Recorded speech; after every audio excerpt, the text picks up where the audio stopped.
Working on 2020 Freightliner Cascadia. The blower motor, front AC blower motor, not working.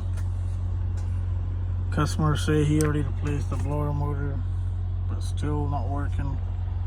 Check the power with the power probe was good.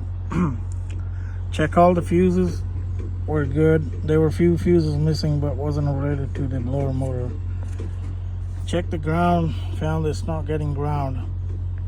So finally I checked that plug, that connector here for the blower motor, power and ground, found it's burned.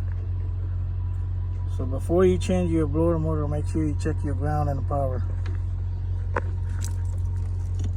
So you're gonna have to either replace that plug or bypass it, connect the wires straight,